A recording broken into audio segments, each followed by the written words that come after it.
Hello students, welcome to my geography channel Sarvani's Classroom. So I was discussing the climate of India and already the factors influencing climate and the cold season I have explained. Now let us continue with the next part of the chapter. Today I am going to explain the hot weather season. So let us begin. In the month of March, the sun rays fall directly on the equator. But after 21st March, the sun shines northward towards the Tropic of Cancer. So, the temperature begin to increase in Indian subcontinent. So, coastal areas, they experience temperature of suppose 28 degree to 30 degree centigrade. And in the northern plains it rises to 40 degree, and in the northwestern India, that is in Rajasthan, the temperature is maximum, the temperature rises to 45 degree 50 degree centigrade.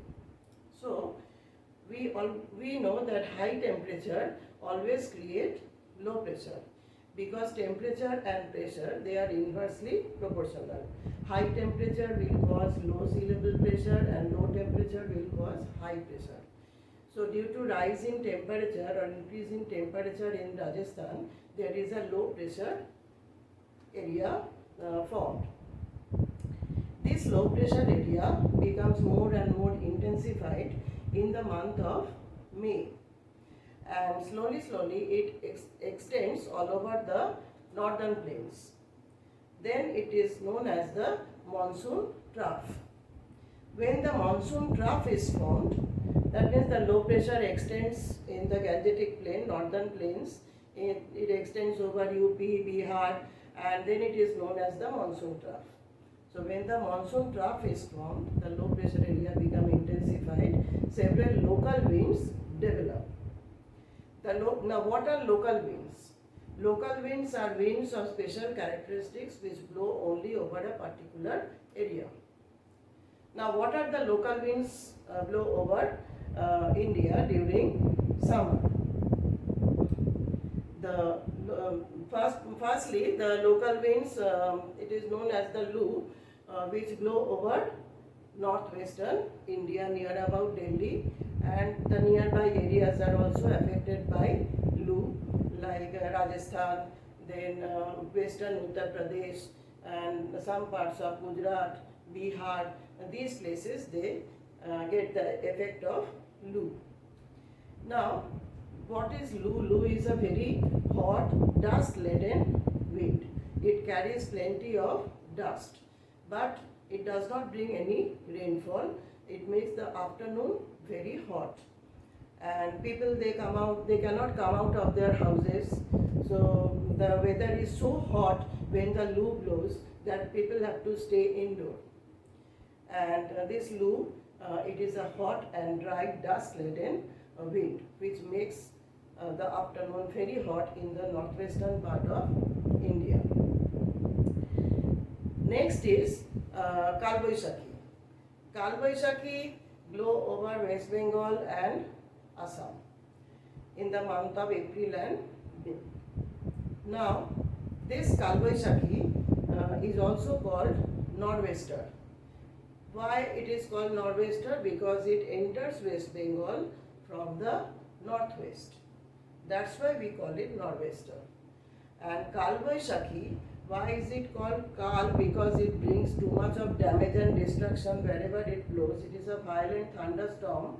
It brings lightning, thunder, heavy shower also. And it is called Baishakhi, means it blows in the Bengali month of Baishakh. So together we name it as Kalboishakhi because it brings damage and destruction, and also it blows over the Bengali month of Baishakh. This Kalboishakhi, it also blows over Assam in the Brahmaputra valley and near about places. Kalboishakhi is destructive. It brings damage and destruction wherever it blows, and also it is beneficial because the rainfall which we get by these winds, they help in the growth of rice and jute in West Bengal, and tea in Assam.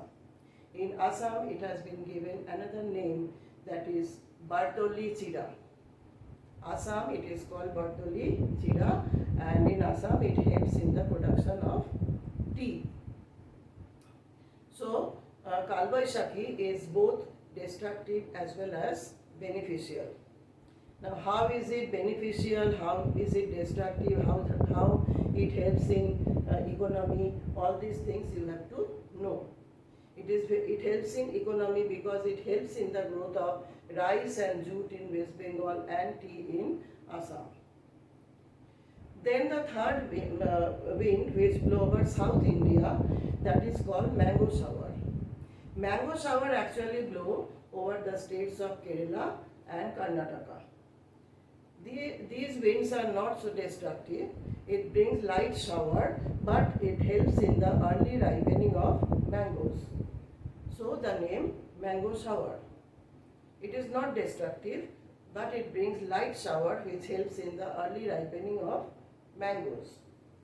Mango shower is also called cherry blossom because it helps in the cultivation of tea and coffee.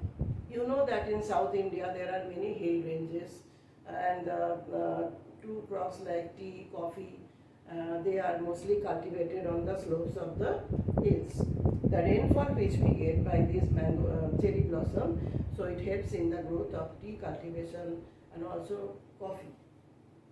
Coffee is the popular drink in South India, and tea also it is a popular drink in Northern India. Both are beverage crops. So mango shower, when it is asked that what is mango shower, you have to say that it helps in the early ripening of mangoes. And if it if it is asked that what is cherry blossom, then cherry blossom, it is a local wind which helps in the cultivation of tea and coffee. It helps in the cultivation of tea and coffee. So when you will answer the questions, you have to keep in mind that how you have to write the answer. So these winds also, they help in economy because they help in the production of plenty of tea and coffee in South India. So the local winds, we have seen what local winds blow over India during summer. Summer season lasts in our country from March to May. So during this time, the local winds which blow, that I have already told you. I hope you have understood. And so please learn accordingly from your book. And when you will answer the question, keep in mind in what way you have to write the answer. Now, after the hot weather season, we are going to study about the monsoon winds. And first we will study little about the monsoon winds, and then we will go to the mechanism of the monsoons. Now, these monsoon winds, they are actually seasonal winds. That means they change their direction according to the seasons. And this reversal of monsoon, change in direction of the monsoon, influence our climate.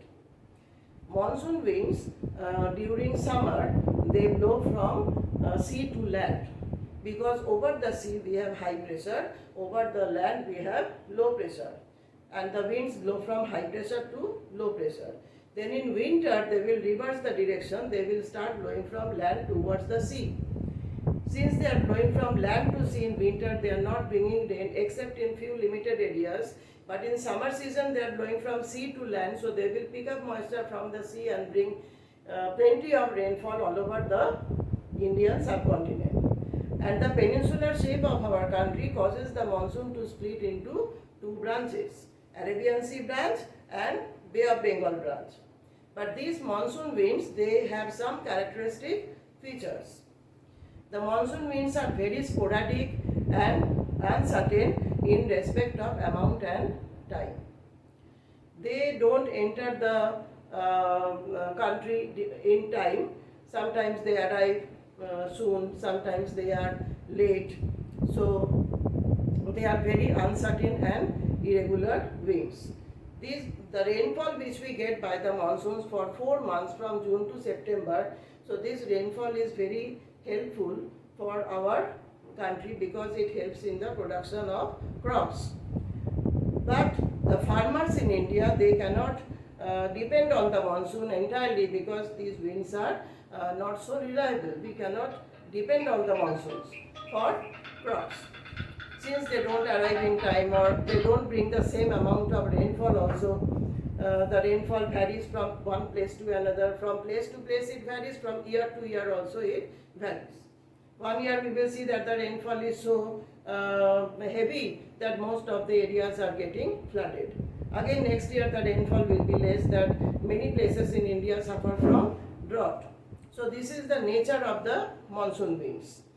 So keeping in mind about the nature of the monsoon winds, we have to study the mechanism of the monsoon, how these monsoon winds bring rainfall during summer, and what are the two branches, Arabian Sea branch, which part receive rainfall by Arabian Sea branch, which part receive rainfall by Bay of Bengal branch, and there are certain diagram also. So with your explanation, if you can draw the sketches, I think it will be helpful for you. So when I will draw the diagram on the board, you please note it down in a notebook so that it will be easier for you to understand the lesson well. Now, let us start with the mechanism of the monsoons. Mechanism of the monsoons.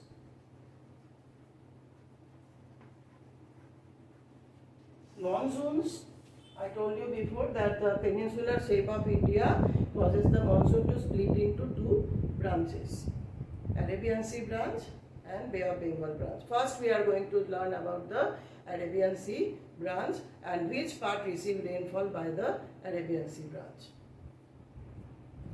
So I am drawing this, you please try to follow.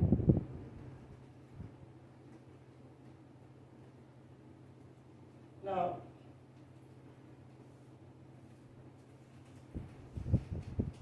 here is the Arabian Sea. This is the Arabian Sea and this is Bay of Bengal. Bay of Bengal. Here we have the Western Ghat mountains and this is the Eastern Ghat. Eastern Ghat is broken. There are gaps in between the mountains. Now, here I have drawn, it will be little below. I have drawn the equator. Let it be here, 0 degree. These arrows which I am drawing, these are the southeast trade winds. Here we have the Indian Ocean. Indian Ocean. This is Kerala.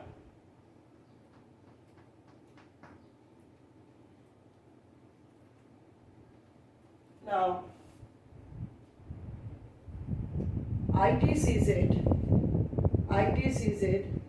which is the low pressure area near the equator, that is intertropical convergence zone. This ITCZ is not stationary. It keeps on changing the position according to the apparent movement of the sun. So in the month of June, this ITCZ reaches Kerala. And then slowly it shifts northward. So when ITCZ shifts to Kerala in the month of June, then this attracts the southeast trade winds. These are the southeast trade. So southeast trade winds are attracted by this ITCZ, which crosses the equator and gets deflected to the right according to Ferrell's law or Coriolis effect and become the southwest monsoon. Become the southwest monsoon. So, southwest monsoon, first it enters the Indian Ocean and then it enters the Arabian Sea, because Arabian Sea is an arm of the Indian Ocean. So, deflect towards the right in northern hemisphere according to Coriolis effect or Ferrell's law and become the southwest monsoon. Southwest monsoon first entered Kerala. Kerala is the first state to receive the southwest monsoon. Here it is known as the Arabian Sea branch. Arabian Sea branch first entered Kerala, bring heavy shower, lightning, thunder. So it is known as the break of monsoon. Burst of monsoon. That means monsoon season burst in Kerala, bringing heavy shower. Most of the areas get flooded. There is lightning, thunder, and it is known as the burst of monsoon. Why it brings rainfall in Kerala? Because Kerala is located on the windward slope of the Western Ghat. This is the Western Ghat mountain. First Kerala received the rain. Monsoon winds first bring rainfall in Kerala, and then the Konkan coast, then Kannada coast, that means coast of Maharashtra, coast of Karnataka, all over the west coastal plain there is rainfall, because the west coastal plain lies on the windward slope of the Western Ghat mountain. You know that if any mountain range lie on the path of the moisture bearing wind, then the windward slope will get heavy rainfall, but leeward slope will be dry. This type of rainfall is orographic in nature. This is orographic in nature because it is associated with mountains. And so all over the west coastal plain is receiving rain because it is on the windward slope of the Western Ghat. These winds, they enter through Gujarat, and here we have the Aravalli mountain. They enter through Gujarat and they pass through Rajasthan. Here is the Aravalli mountain. They do not bring any rainfall in Rajasthan because the mountain range is parallel to the wind. So northwestern India, Rajasthan, that means west of Aravalli, does not get any rainfall by the Arabian Sea branch because mountain range is parallel to the wind. And Punjab gets some rainfall, Punjab, Haryana, about 50 centimeter like that. Rainfall occur in Punjab, Haryana, because the winds, they whatever moisture they carry, strike the Shivalik range, the lower slopes of the Himalayas, and shed moisture in Punjab. But the rainfall is not so heavy. About 50 to 75 centimeter of rainfall occurred in Punjab by the Arabian Sea branch. But northwestern India, Rajasthan does not get any rainfall by these winds. So you have to remember that why the Arabian Sea branch does not bring any rainfall in western Rajasthan, because it blows parallel to the Aravalli range. Unless the winds strike any mountain range or any high plateau, they will not shed moisture. If it is parallel, then no moisture will be shed over there. So this is all about the Arabian Sea branch. So we have seen that which areas are getting rainfall, that is windward slope of the Western Ghat range, Konkan coast, Kannada coast and Malabar coast, and also Punjab and Haryana, which is located just below the Shivalik range. So this Arabian Sea branch is very important, and learn about it. And just I am drawing the sketch. If you can note it down, I think it will be easier for you to understand. Explain with a diagram how orographic rainfall, or how the southwest monsoon winds bring rainfall along the Western Ghats, along the windward slope of the Western Ghats. You will draw a mountain range here. Name it as Western Ghat. Western Ghat. Western Ghat. This is the windward side. This is the leeward side. Here is the Arabian Sea. These are the southwest and the monsoon, that is Arabian Sea branch. Arabian Sea branch. Label it properly. Arabian Sea branch. Rising over the slope of the Western Ghat. Then, reaching the top of the mountain, moisture condenses to form the clouds and rainfall occur on the windward side, that is the west coastal plain, but leeward side does not get rainfall. The winds are coming down, they are becoming dry. So leeward side does not get rainfall. We call it rain shadow area. Rain shadow area. Here on the leeward side, the rain shadow area is Deccan Plateau. Receives scanty rainfall, 50 centimeter. So, rain shadow area. So, this is all about the Arabian Sea branch. So, revise it nicely. I am going to continue with the Bay of Bengal branch in the next video. So, video which will be uploaded soon.